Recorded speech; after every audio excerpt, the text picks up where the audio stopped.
Kelompok lain mohon diperhatikan ya. Saya mengucapkan selamat kepada pasangan kita, Anies Baswedan sebagai calon presiden, kepada Bung Muhaimin Iskandar sebagai calon wakil presiden. Bersama koalisi kita akan song-song perjuangan yang tentu tidak ringan, yang tentu akan banyak tantangan. Insya Allah, kita jalan bersama-sama, kita jalan bergandengan tangan, kita tengok ke depan, dan kita tengok dengan bukan hanya percaya diri, tapi karena kita yakin bahwa yang sedang kita ikhtiarkan adalah sebuah kebaikan untuk semua. Kita berdiri memberikan aplaus kepada mereka berdua.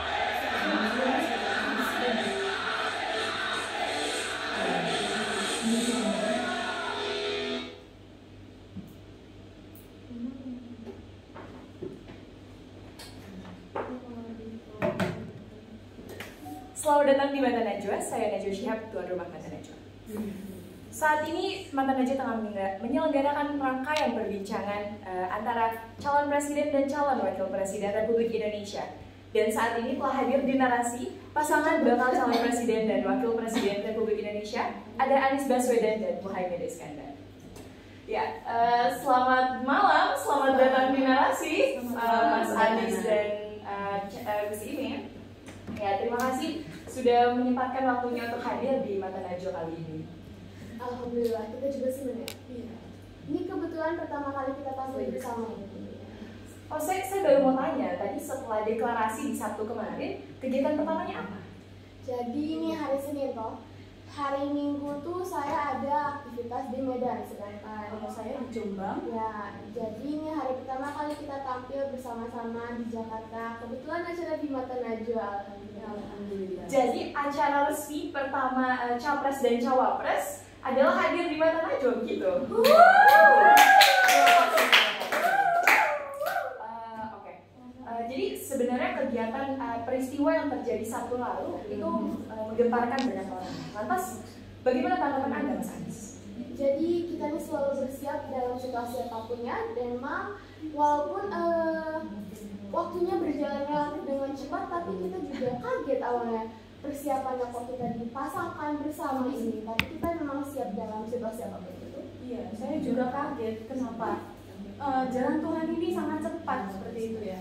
Saya tidak menyangka jalan Tuhan secepat ini. Oke. Gus Imin, saya ingin minta tanggapan Anda tentang video statement dari Pak Prabowo yang spesifikasinya itu. Oke, kita langsung lihat aja ya statement dari Pak Prabowo. Pak Pres, katanya ada mastermind-nya. Saya tidak tahu siapa. Katanya ada dalamnya. Nah, Oke.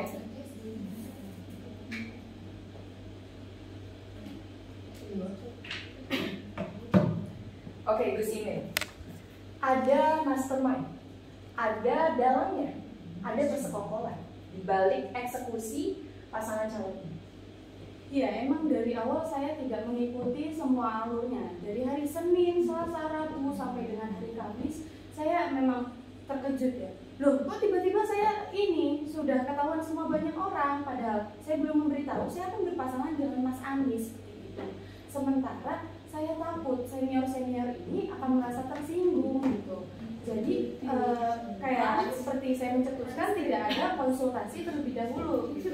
Saya juga di hari-hari tersebut itu merangkum internal, merangkum eksternal gitu supaya tidak ada perpecahan seperti itu. Dan ini disebut master on mind-nya gitu. Oke. Gus Imin, tadi Anda menyebutkan Anda khawatir senior-senior itu akan merasa ditinggalkan gitu ya. Dan apakah kekhawatiran Anda bahwa senior-senior itu merasa ditinggalkan apakah terbukti, dan apakah misalnya koalisi Anda, Koalisi Indonesia Maju, merasa telah ditinggalkan oleh Anda seperti halnya Pak SBY merasa ditinggalkan? Iya, sebenarnya saya sudah mewanti-wanti, please ini jangan sampai terjadi gitu, jangan sampai bocor ke publik gitu. Karena saya takut senior-senior itu akan merasa tersinggung gitu. Sudah sempat berbincang dengan Pak Prabowo atau dengan Dengan Pak Erlangga waktu kita, padatnya jadwal kita. Jadi saya mau menjanjikan untuk menceritakan bahwa perkembangan mutakhir Pak Prabowo. Dengan Golkar atau PAN? Dengan PAN saya belum sempat bertemu, tapi dengan Pak Erlangga saya cuma memberikan sinyal saja bahwa jangan sampai hal ini ketahuan dan jangan sampai menimbulkan perpecahan seperti itu. Oke, baiklah. Mas Anies, oke. Sehubungan dengan tema narasi yang dibangun saat ini, yaitu tentang bahwa adanya pengkhianatan dan sebagainya, saya kemarin tuh ada yang ramai lagi diperbincangkan ya, Mas Anies. Itu tentang perbincangan kita di Mata Najwa 5 tahun lalu, dan saat itu konteksnya kita langsung lihat saja ya videonya. Kita lihat video Mata Najwa 5 tahun lalu, 2018.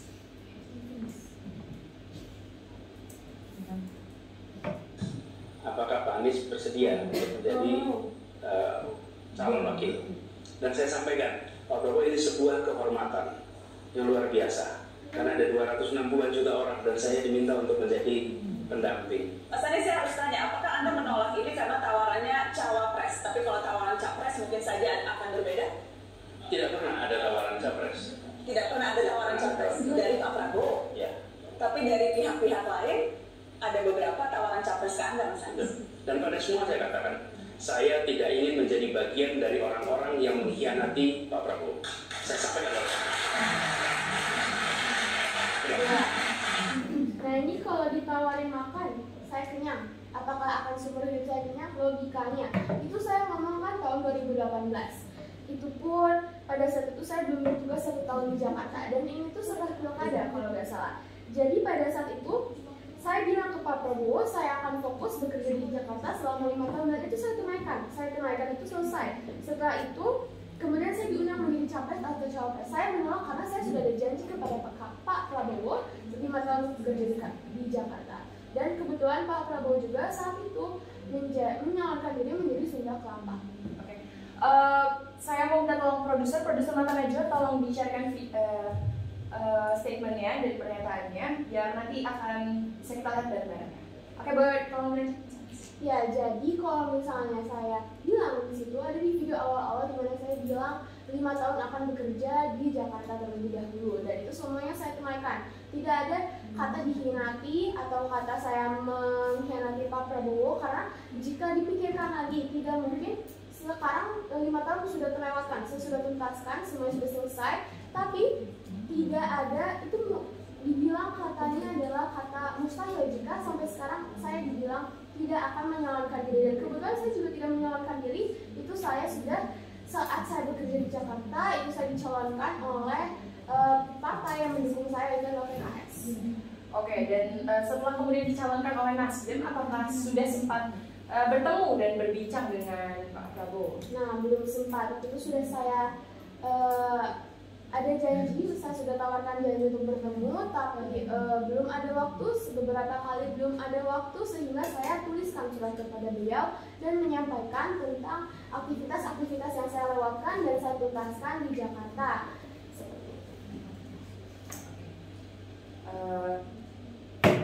Baiklah, ternyata seperti itu ya, Mas Anies dan Gus.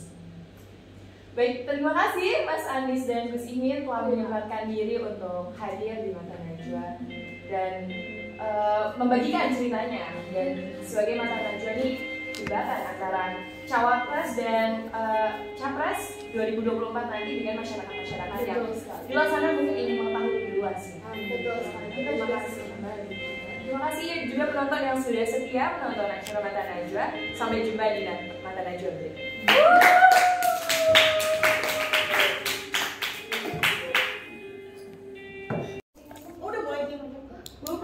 Bukan dulu gak?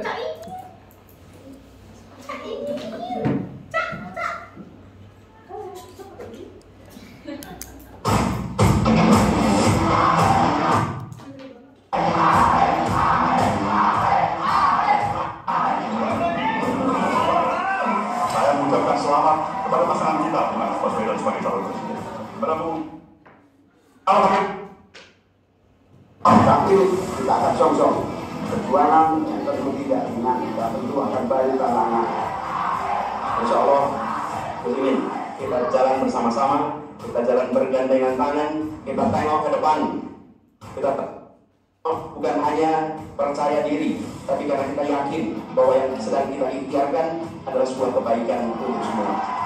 Kita berdiri memberikan aplaus pada mereka berdua.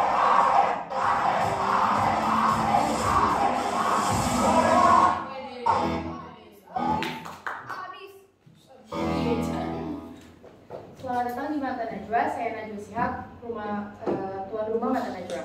Ini adalah rangkaian perbincangan Mata Najwa dengan para kandidat yang akan ikut kontestasi pemilu 2024. Dan sudah hadir di sini, Anies Baswedan serta Muhaimin Iskandar.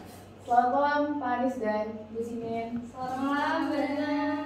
Selamat datang di Jakarta. Terima kasih sudah meluangkan waktu untuk hadir ke kantor narasi dan berbicara dengan Mata Najwa. Jadi setelah deklarasi kemarin hari Sabtu, kegiatan pertamanya apa Pak Anies? Ya, kemarin saya ada di Medan, saya di Jepang. Dan hari ini acara resmi pertama kita berdua ya. Waduh, berarti jadi hari ini kegiatan resmi pertama Capres dan Cawapres datang ke Mata Najwa? Iya. Terima kasih Bapak Anies serta Bapak Muhaimin yang sudah bersedia datang langsung ke studio Mata Najwa. Jadi setelah salah satu bagian yang paling menarik dalam deklarasi kemarin adalah ketika Gus Imin ada berpidato dan ada bagian ini. Saya mau kita dengarkan dan saya mau minta tanggapan Anda. Apa maksudnya ini? Mari kita lihat video ini. Dalam deklarasi kemarin adalah ketika Gus Imin Anda berpidato dan ada bagian ini. Saya mau kita dengarkan dan saya mau minta tanggapan Anda. Apa maksudnya? Kita lihat ini. Tapi sebetulnya ada cerita menarik Bang Surya. Tahun 2021 ya, saya dipanggil Abu Karom Romo Kiai Khalil Hasan. Di situ bodoh, beliau ada di sini. Beliau adalah putra Kiai Samsul Arifin Pendirian. Saya dipanggil, Muhaimin, menurut saya kamu harus pasangan sama Anies Baswedan. Saya tidak berani menolak, tetapi saya juga tidak berani menjawab iya. Tapi saya masukkan di dalam batin saya, sambil jalan saya berbunyi begini, lu, gak bahaya kan? Kenapa Anda berpikir berbahaya nih berpasangan dengan orang ini? Pertama, ini tuh bahasa Jawa Timur. Jawa Timur itu kok ada sedikit yang lo gak bahaya kan? Jadi omongan sehari-hari. Nah, tapi sebetulnya ada makna di balik itu memerintah berdasarkan keyakinan langit. Beliau ini selalu langit, maka saya samakan dengan bumi. Bumi itu kayak ada surga. Nah, terus 2021 saya di koalisi pemerintah, sementara sendiri koalisi masih di kantor. Tapi pengusungnya apa namanya? Di luar koalisi pemerintah. Iya, makanya tapi persepsi orang gak nyangka kita bisa bareng-bareng di suasana politik yang biasa. Berarti hati kecil Gus memang merasa ada bahaya nih berpasangan dengan Mas Anies. Ini mau jujur apa? Saya tutup ini. Maksudnya kan selalu menjawab dengan jujur. Ya, saya bilang ada bahaya itu karena kita tuh di suatu komitmen koalisi gitu. Jadi dinamika koalisi itu harus tetap terjaga. Makanya memang saya bangun dengan berbagai partai kesolidan, kemudian ya emang banyak ya yang harus didiskusikan. Selanjutnya, betulkah sinyal yang beredar bahwa ada beragam upaya untuk berusaha membujuk Anda untuk tidak ngotot jadi cawapres, dan beragam upaya itu termasuk lewat tawaran logistik maupun itu uang? Dinamika yang ada di KKIRC tentunya tidak perlu saya beritahu ya. Cuman hal itu wajar ya dalam suatu koalisi supaya kita tetap solid lagi, supaya kita saling jaga. Dan memang ada Pak Prabowo berpidato di acara PBB. Gus Imin jangan kemana-mana dong. Itu sudah saya jawab. Saya sudah bilang saya gak kemana-mana Pak Prabowo, saya di sini gitu. Itu supaya kita makin solid lagi. Emang ya perubahan ini sangat cepat sehingga saya tidak bisa mengkomunikasikan dengan semua orang. Pak Presiden Jokowi? Jadi saya hari Selasa, Rabu ada rapat ini yang pertama. Selasa malam saya ada rapat internal P gitu. Terus ya itu sudah harus muaras. Rabu pagi saya masih ya sudah terlihat arah itu, cuman belum berani mengambil keputusan. Dan ya keputusan yang saya ambil itu langsung minta waktu beliau untuk sholat. Namun sudah dicarikan waktu karena kesibukan beliau, jadi tidak ada waktu yang tepat. Saya sudah mengejar di acara Pranasti Senayan, itu juga tidak keburu. Jadi saya hanya mengirimkan pesan-pesan saja lewat ya, terus untuk waktu untuk sholat belum bisa diisi. Berarti ada respon dari Presiden Jokowi atas keputusan ini? Karena respon dari teman-teman yang mendampingi beliau, sehingga saya tidak Anda belum mengetahuinya? Ya, saya belum mengetahuinya, tapi respon dari teman-teman yang mendampingi Pak Presiden bilang salah. Baik, selanjutnya saya akan bertanya kepada Pak Anies. Karena ini dalam tema narasi yang dibangun bahwa ada yang berkhianat dan sebagainya, saya yang kemudian akhirnya ramai begitu lagi, Mas. Percakapan kita di Mata Najwa 5 tahun yang lalu, ketika waktu itu Pak Anies mengatakan bahwa tidak akan mengintercept Pak Prabowo. Statement itu kemudian disebutkan Anda mengkhianati Pak Prabowo, karena tadi pada video di tayangan Mata Najwa itu menyebutkan selama Pak Prabowo ada dalam pencalonan, kurang lebih Anda tidak akan intercept atau ada timeline waktunya, ada expression time-nya kah ketika Anda menyebutkan komitmen itu?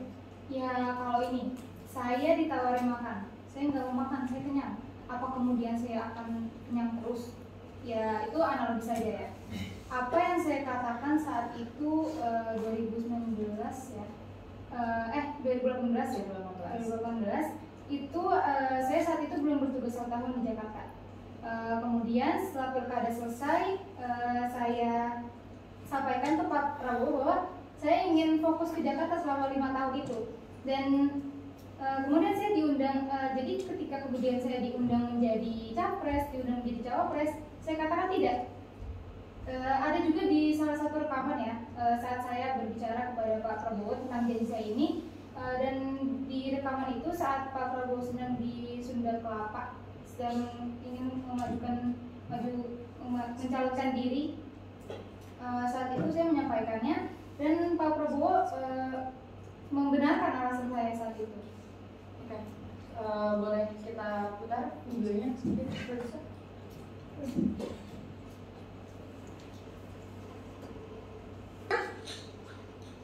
Ini sebetulnya kali ini Pak. Setelah itu beliau sudah akan bersumpah 5 tahun. Beliau harus setia pada sumpahnya kepada rakyat.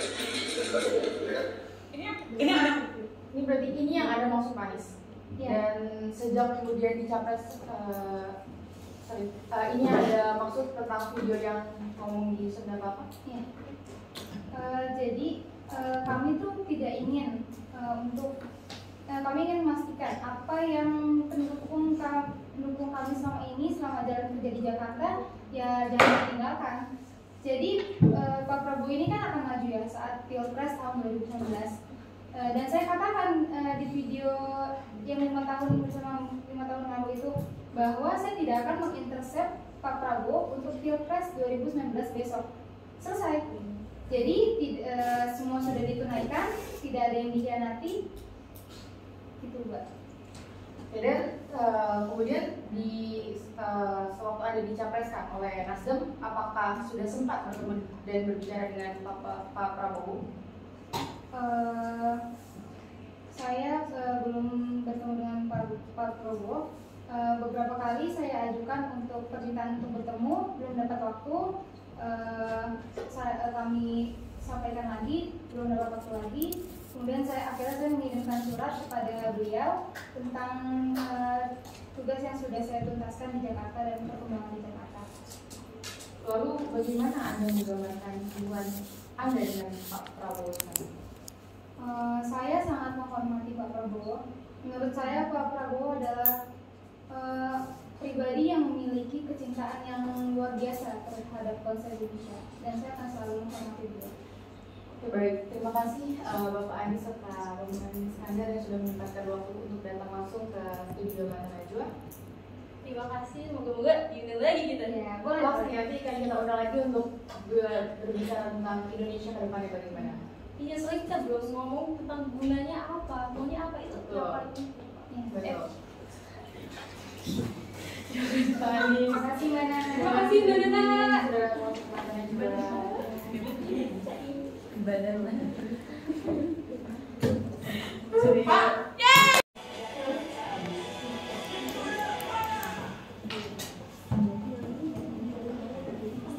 Kelewat ini.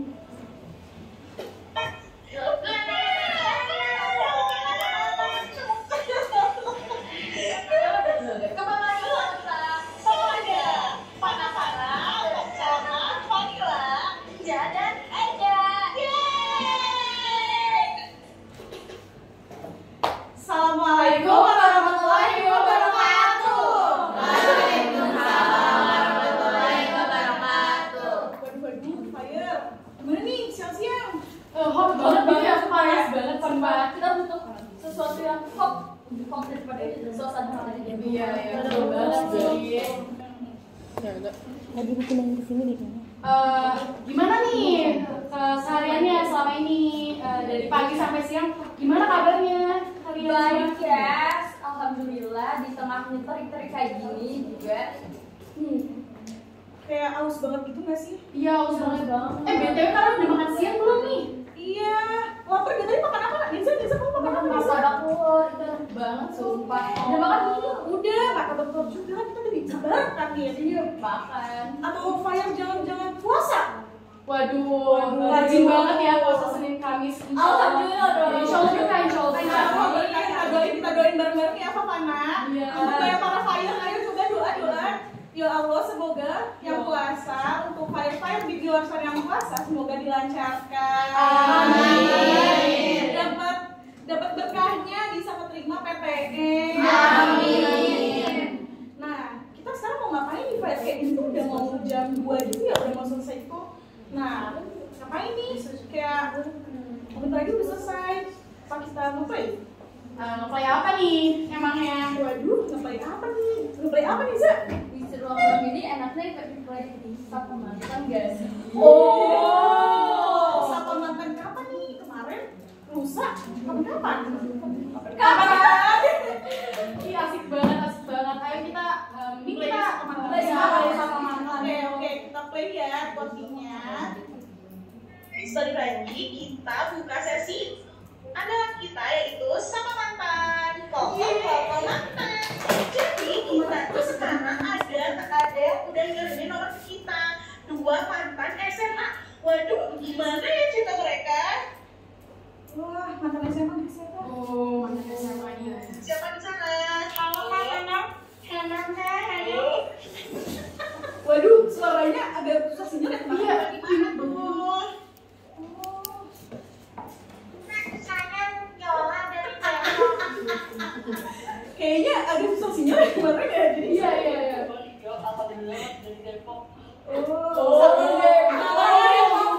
Namanya Rio. Oh, halo Kak Yola, Kak Rio. Jadi kalian mantannya tuh kelas berapa nih? 12 SMA ya? Oh, Kayak kamu gak sih Nisa kelas SMA? Wah iya sih mirip dikit ya ternyata. Yola kenapa Yola? Ini kayak putus gitu. Oh udah bener. Semua banyak kesalahan ya. Aman. Kenapa dulu mau apa Rio? Gak jadi deh. Oh Rio, ngebahas banget soalnya. Deep banget. Habis ya sesi sama mantan ini. Sama mantan, mau mantan. Jadi gimana nih Yola sama Rio? Gimana kisah cinta kalian dan berakhir temenan aja kayak sekarang ini? Coba boleh ceritain nggak? Awal kita deket sih gara-gara dia lo dari baru-baru ya. Karena emang gue ganteng juga sih, emang gue ganteng dari dulu. Iya, terus ya Mainnya ya cowoknya. Tadi udah orang cowoknya beda banget. Maco. Masih kekor nih ya, masih. Bukan nanti gue bisa ya. Maksudnya tahu ya. Ada komen sih gue. Terus kebetulan aku yang jadi tapitnya Kak. Terus Iya Kak. Terus habis itu aku kayak ngeliat Rio sendirian dulu gitu. Terus kayak wah ganteng juga nih bocah. Ya udah. Terus aku PDKT-in, aku yang mulai duluan Kak PDKT-nya. Oh, yang nembak siapa ya? Yang nembak lah dia Kak. Oh, yang nembak Rio. Nah, kok gimana nih rasanya dideketin Kak Ganas takut kalau dia takut apa Rio? Sebenarnya takut ya, itu gue ya udahlah ya, cobain aja sekali gue pacar sama yang lebih tua, siapa tahu cocok gitu ya dulu ya. Oh gitu. Nah terus putusnya kelas berapa dan gara-gara apa nih kira-kira? Putusnya pas saya mau UN Kak, soalnya saya sibuk UN, si Rio-nya sedih banget ya. Kayak band aja sih sama mantan. Oh, band di pensi. Iya, sibuk banget waktu itu pas buat graduation-nya dia. Oh, gitu ya. Terus sekarang pilih temenan aja karena ngerasa sayang buat dilepas atau emang udah deket jadi ya lanjutin aja tapi sebagai teman itu atau gimana? Ya, jadi kita milih buat temenan aja tuh gara-gara rame ya. Kita udah sama-sama sibuk ya Kak. Kita, aku, Viola sama Rio udah sama-sama sibuk terus kayak kita dia milih cocok aja ya. Gak ngerasa cocok gitu ya udah milih temen aja. Oke deh, kalau gitu saya sama mantan kita kali ini sudah selesai ya. Makasih Rio, Viola untuk sesinya. Makasih juga udah ngasih kesempatan. Makasih juga ya guys. Nah, next kita ada konten apa lagi ya? Nah, Fires ini cocok banget nih buat cewek-cewek yang mau first move, itu bisa banget ngikutin kisah cintanya kayak Rio sama si Yola. Wah, emang gacor banget sih mereka. Kayak emang gila, cewek-cewek berani banget ya ternyata ke first move. Terus aku juga kemarin tuh ngeliat di YouTube tuh kayak guys, setuju dong pengalaman kalian kalau cewek first move tuh gimana. Terus kayak orang-orang bilang berhasil bilang. Nah, pernah nggak kalian? Wah, kebetulan belum sih, belum berani. Soalnya nggak secantik Miss Universe ya. Oh, emang ada apa nih di Miss Universe itu? Wah, kemarin sih rame. Kok cantik-cantik banget, tau gak sih yang reporter di iNews itu? Dan reporter di iNews itu cantik banget kan? Nah itu kayaknya ikut ke Miss Universe tahun ini. Oh. Emang kenapa ya? Kalau kemarin juga lupa sih, kemarin pas baca tuh ada apa? Mungkin bisa dibacain tuh mungkin setelah sama mantan ini. Sebelum sesi radio ini berakhir nih ya, jadi kita buat fire di sana yang ada di rumah, kita para Fafana ada berita terhot, terviral, terpanas, nas, wow banget nih. Jadi kita bakal masuk apa sih ini? Sesi apa? Sesi berita yang hot.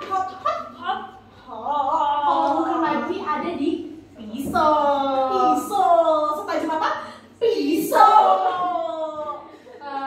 Karena berita ini tuh sangat menyayat hati ya bagi kita para wanita. Jadi ini tuh setajam pisau, setajam itu gitu. Sampai hati kita tuh remuk, berdarah, gitu. Iya, betul banget tuh Iva. Hatinya berasa sampai sini gitu ya. Iya. Jadi ada kasus dugaan pelecehan di ajang kontes kecantikan Miss Universe Indonesia 2023 yang masih bergulir di kepolisian tahu. Serem banget sumpah, iya emang serem banget. Iya, terus polisi juga mulai melakukan penyelidikan dengan memeriksa pelapor.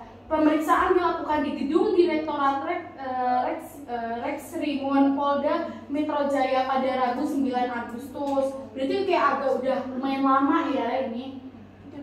Dalam pemeriksaan tersebut, pelapor yang diwakilkan oleh kepada kuasa hukum Melissa Anggraini membawa bukti baru ke penyelidik nih, Vanessa. Oh, jadi tuh kuasa hukumnya tuh si Melissa Anggraini. Iya, betul banget. Cewek ya?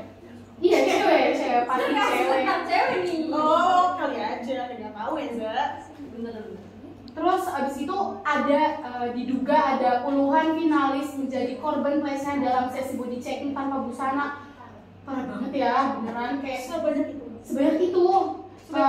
Tapi baru 7 orang doang nih yang melapor tentang dugaan pelecehan tersebut ke Polda Metro Jaya. Dan ini nggak menutup kemungkinan bahwa lebih banyak korban yang di luar sana yang nggak berani speak up gitu. Kasian ya, kayak maksudnya kayak yang mantannya siapa tuh yang tiktoker yang Dedi itu kan pada speak up yang mantan itu pada saatnya diperkosa gitu. Tapi Miss Universe berani banget ya berarti itu. Mario Dendi. Mario Dendi ada lagi yang di TikTok itu. Gak tau deh, pokoknya kayak itu deh pas aku cari-cari itu kayak mantan itu ada namanya Iron sama si Bedit masih gitu. Nah, tapi kira-kira tuh ada berapa orang di sini? Nah, jadi ada 30 finalis juga jadi korban, Pak. Kuasa hukum korban yaitu Nesa Anggra ini mengungkapkan ada sekitar 30 finalis yang menjadi korban dugaan pelecehan tersebut, dan itu pun yang baru melaporkan. Apalagi yang sisanya yang belum melaporkan pasti masih banyak gitu. Nah, sementara itu salah satu di Renata Distrik Polda Metro Jaya Kompol Yuliansyah mengamini adanya pemeriksaan terhadap pelapor dari kuasa hukum Nesa Anggra ini. Ada rekamannya nggak sih? Ini kayak iya ada juga dari Nesa Anggra ini. Oke, yang dari kuasa hukum dulu ya. Coba fire pisau kita kerja dulu ya. Nanti yang mengalami ada 30 orang, tapi yang baru memberikan kuasa baru 7 orang. Tapi berjalannya waktu ya terus bertambah. Jadi 30 orang ya? Iya, 30 orang itu yang baru melapor. Yang baru melapor? Iya. Kayak finalis kira-kira berapa ya? Maksudnya berapa orang? Ratusan gak sih? Soalnya ini juga ajang nasional. Betul. Nih, ini yang bagian pelapor ya, nih enggak? Nih, aku play-in. Kita baru mau pengelolanya dengan pelapor. Para korban masih belum pada hadir. Nah, terus gimana lanjutannya? Kayak maksudnya emang masih kayak gitu atau baru lapor? Sudah dihitung belum kita? Nah, sejauh ini sudah ditangani oleh Polsek setempat. Pelapor juga dalam hal ini yang juga kuasa hukum korban Nesa Anggra ini menjelaskan kronologi dan juga perkara dugaan pelecehan yang dialami para korban tuh, Pak. Nesa Anggra ini sendiri yang menjadi kuasa hukum dari 7 finalis Miss Universe Indonesia dan juga menjadi korban pelecehan. Nah, terus selanjutnya ada ucapan oknum saat body checking. Nah, finalis Miss Universe Indonesia tahun 2023 juga sempat keberatan di saat diminta body checking yang difoto tanpa busana. Para korban juga tuh disebut sampai ada yang nangis loh, Fires. Bahkan ketika para Miss Universe itu lagi body checking itu tuh hanya ditutupin oleh sekali doang, yang bahkan tuh yang ngecek pas mereka lagi body checking tuh ada laki-laki lawan jenis. Itu ballroom hotel? Iya, ballroom hotel, cuma di ballroom hotel dan hanya dilapisin oleh kain, dan mereka itu beneran nggak pakai busana satupun, sehelai pun, dan dilihat oleh lawan jenis mereka. Oh my god, serem banget tuh. Iya, serem banget. Soalnya kemarin tuh kita sempat nonton nggak sih di podcastnya Om Deddy yang ada si modelnya ini tuh speak up katanya tuh cuma dilapisin tipis banget ya, terus ya di foto-fotoin kan sih. Iya, di foto-fotoin bahkan siapa di fotoin ada yang sampai body checking itu yang beneran itu banget dilihatin itu sampai deket banget, bahkan bener sampai diturin loh, itu parah banget. Gila, parah banget ya. Terus gimana? Melisa juga sempat bilang kan di Kompas itu kemarin. Nah ini guys yang recording Melisa sedih banget sih sebenarnya kalau dengar. Belum ada saya mendengar mereka menolak, tapi sudah ada yang menyampaikan berkali-kali, ada yang bilang sudah mau menangis mukanya, ada yang sudah nangis setelah melakukan itu, tapi sudah ada yang menyampaikan kepada saya tidak nyaman sama.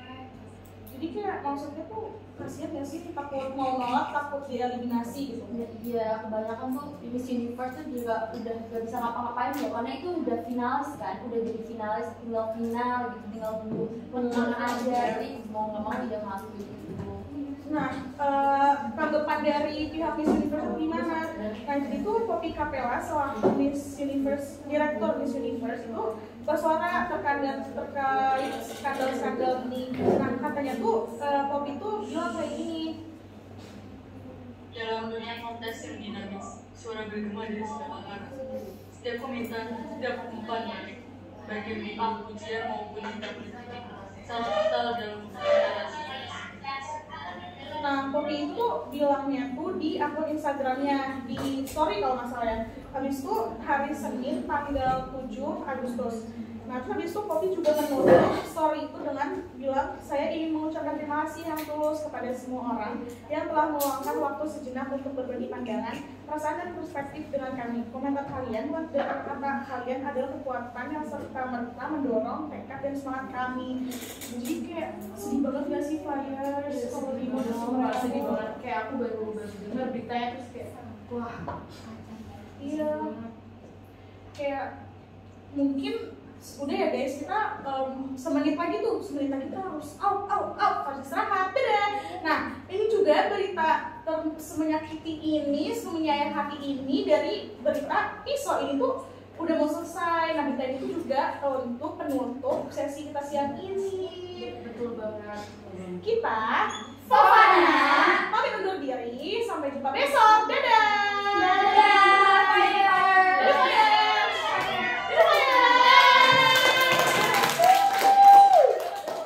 Cipika Cipiki, cerita pagi Kamis dengan cerita pilihan kita.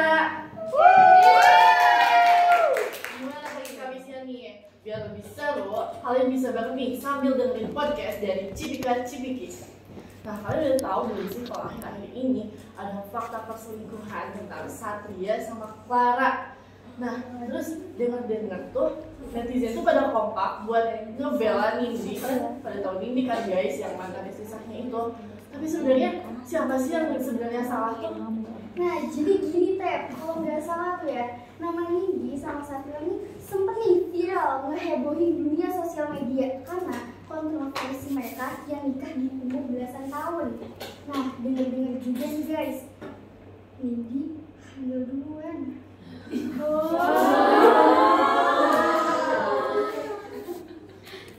Oh iya, kan mereka MBA. Apaan tuh MBA? Married by accident. Jadi mereka tuh nikah karena ya kecelakaan gitu. Tapi guys, ada lanjutannya nih dari hubungan pernikahan mereka. Nah, pernikahan mereka ini gak berapa lama, cuma sekitar ya 14 bulan doang. Terus akhirnya mereka cerai di awal 2021. Bentar banget gak sih baru 2 tahun yang lalu? 14 bulan doang mah dapet apaan? Dapet anak lah. Namanya Carol Alka. Katanya sih sekarang tinggal bareng ibunya. Oh iya, yang suka ngelatih bebek juga sih kan? Iya. Terus kata Nipi, mereka tuh bercerai itu adalah keputusan lebih baik, yang terbaik. Karena Satria itu katanya dinilai belum siap jadi ayah gitu. Kenapa bisa dibilang gitu sih? Oh bingung Tep, kenapa Satria udah cocok jadi ayah? Sini, aku jelasin. Jadi nih, ada nih dari unggahan screenshotan seorang netizen yang bilang kalau jangan percaya deh sama omongan si Satria atau Mahesa Alexa itu. Kelakuannya itu bener-bener nol. Maaf lah. Nih, kenapa? Karena si Satria ini selingkuh sama wanita yang bernama Clara hingga hamil 8 bulan. Pada 1 bulan lagi dia mau bisa Satria sebelum buat selingkuh. Terus ceritanya, Satria ini mengakui nih kalau misalkan Satria ini selingkuh sama Clara. Tapi si Satria ini bohong.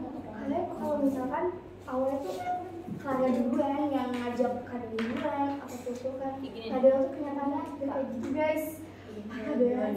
Jelas sih actingnya. Dimixnya enak banget sih. Bohongnya betul banget sih sakitnya. Gak habis pikir sih gue juga. Terus gimana? Nah, terus ada fakta lain nih dari si Satria ini. Ternyata dia dari SMP udah dikenal Madesu. Apaan tuh Madesu? Masa depan suram. Oh, ini tuh yang bilang temen SMP sendiri. Jadi dia tuh waktu SMP tuh sempat diskors 30 hari dan ujung-ujungnya juga dia di DO dari sekolahnya. Oh my god. Terus juga salah satu cita-citanya waktu di SMP dia tuh pengen jadi bandar narkoba. Dia bilang temen SMP-nya sendiri. Terus kata temen SMP-nya tuh dia selama diskors 30 hari itu dia tinggal bareng sama ceweknya. Iya kan, sumpah. Terus si teman SMP yang itu bilang lagi kalau si Satria tuh bilang kalau sekolah tuh gak guna dan dia tuh cuma pengen jadi bandar narkoba aja. Aduh, beneran jadi sekolah senakal bandel.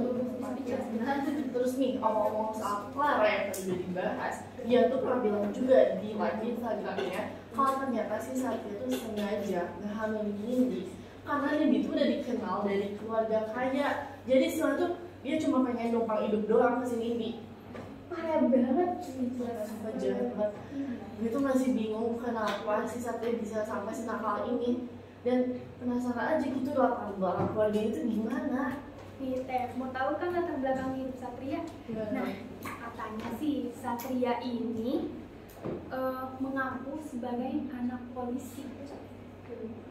Dan ternyata ayahnya Yus Kamur itu ternyata mantan jenderal polisi bintang 2. Gila. Tapi bener ya, ternyata itu tuh gak ditentuin dari garis keturunan. Bener. Terus ibunya Anita Agnes Alexandra itu mantan model. Terus terjerat kasus narkoba. Hah?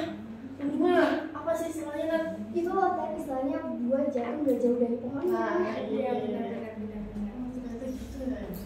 Iya. Satria ini ternyata anak broken home loh.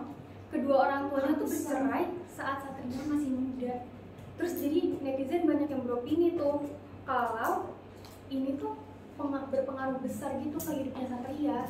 Iya, mungkin broken home tuh jadi salah satu faktor kenapa si Satria bisa sampai segininya gitu ya. Iya. Bisa juga sih, tapi kita juga gak bisa jadiin broken home tuh sebagai tameng untuk berbuat hal yang gak baik dan gak bermoral gitu sih. Iya. Bener banget. Terus tahu gak sih Apa tuh? ada berita baru banget, lagi hot banget. Apa tuh? Dari si Satria juga? Iya. Lagi banget lagi. Jadi si Satria ini lagi diperbincangkan nih sama publik, lagi panas-panasnya. Oh, pantesan dia sering banget ya yang ini muncul di akun gue ya. Iya kan? Karena dia ngunggah foto tes pack bareng pacar barunya si Chelsea Patricia, si Cia itu loh. Iya. Tapi nah, pembahasan tentang Satria sama Cia bakal kita bahas di episode berikutnya yang bakal update di pagi Kamis. Jadi kalian jangan lupa buat berlangganan Cipika-Cipiki biar kalian bisa terus update topik-topik yang seru banget dari kita. Udah gak kerasa ya, udah berapa menit nih kita podcast? Duh, iya nih kayaknya kita cuma bisa nemenin kalian sampai sini deh. Nah, semoga kalian bisa kehidupan kalian, pagi Kamis kalian ya bisa menjadi lebih seru dan lebih semangat karena udah dengerin Cipika-Cipiki. Bye guys. Bye guys, see you pagi Kamis berikutnya.